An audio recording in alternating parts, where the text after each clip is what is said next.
Hi, I'm Kate Winkler, CEO at Ruby, and I'm pleased today to be joined by Todd Hinnen. Todd is a partner and head of cybersecurity at Perkins Coie, and Todd is Ruby's cybersecurity counsel.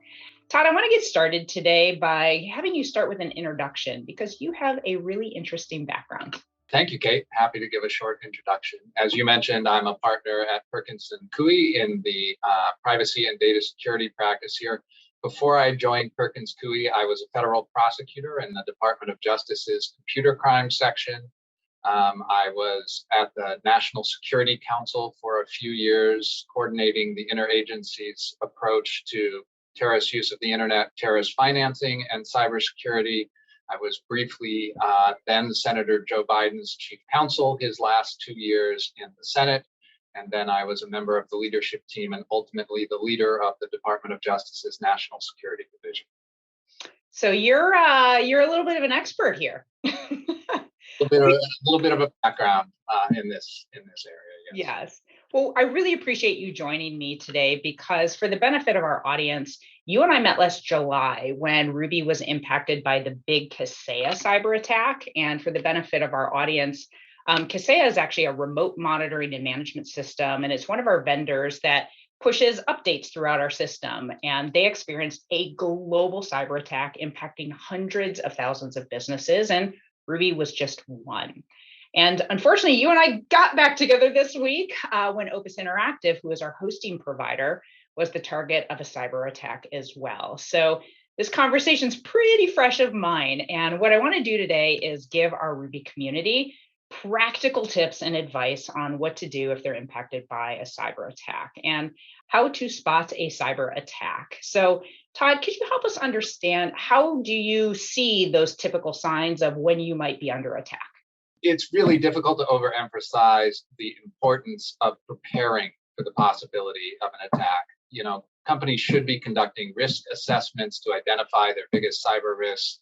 They should be implementing controls to mitigate those risks, developing policies and procedures to make sure they take a holistic approach to cybersecurity across their organizations, putting in place an incident response plan so that they have some of those early detection mechanisms, and then making sure as a technical matter that they've got incident detection and malware detection throughout their computing environment so that they get an early warning when they may be subject to an attack or an intrusion.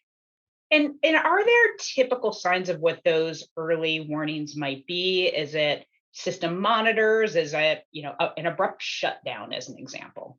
Yeah, it really depends on the kind of attack that you're subject to. So a ransomware attack will look very different from a spear phishing attack, will look very different from a watering hole attack, which may look very different from an invisible attack where someone gains access to your network, conducts reconnaissance over a period of months, installs backdoors and that kind of thing. So really, again, sort of taking a holistic view of your environment, understanding where your sensitive data is, what the risks to it are, and putting in place those technical measures that can give you an early warning regardless of the form the attack takes can be important. That's actually a super interesting point because you went through a list of all the things I'm going, yep, Ruby does that. Yep, Ruby does that. Yep, Ruby does that. We have all the monitors. We have all the systems in place. However, both of our attacks were through vendors that we use. So how do we think about that piece of it? Not only do we have to monitor our own systems, do we have to monitor our vendor systems too? Yeah, I mean, that's an increasing challenge and an increasing problem for companies as they rely more and more on third-party vendors to provide services that enhance their business. And really, with respect to vendors, there are a few things you can do ahead of time. You can circulate a cybersecurity questionnaire to them when you're onboarding them, or if they're a particularly important vendor, you can conduct an audit or require that they get a penetration test as part of the onboarding process. When you contract with a vendor, you can make sure that the contractual terms are favorable and require them to provide you with prompt notice when they detect an attack.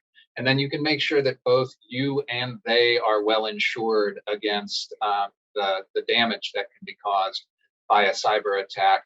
But as a practical matter, at the end of the day, with respect to vendor attacks, You'll usually identify them if they visibly affect your vendor's operations, and you see that the service is no longer available, or that is no longer functioning the way it should, or the vendor will detect it and notify you.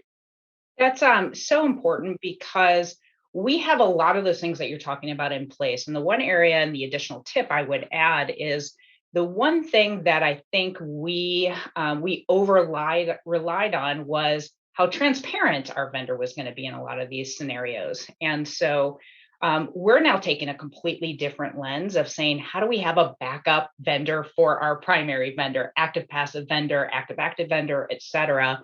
Because even in that scenario where you go through all of the recommendations that you just outlined here, there's still another scenario that things aren't going to go as you expect, and you have to be prepared with a different environment. I think that's absolutely right, Kate. And, one of the most common forms of attacks these days, and one I'm sure we'll talk about more, are ransomware attacks. Yeah. And backups really are the key antidote to those. And thinking broadly about backups, not only of your system, but as you said, when you strongly depend on a particular vendor, being able to back up that vendor's role and back up the data that vendor possesses for you can be critical too. So again, sort of thinking about all this in advance and making sure that you can restore your systems, you can default to backup vendors or backup systems or backup data sets, can be critical to an effective recovery.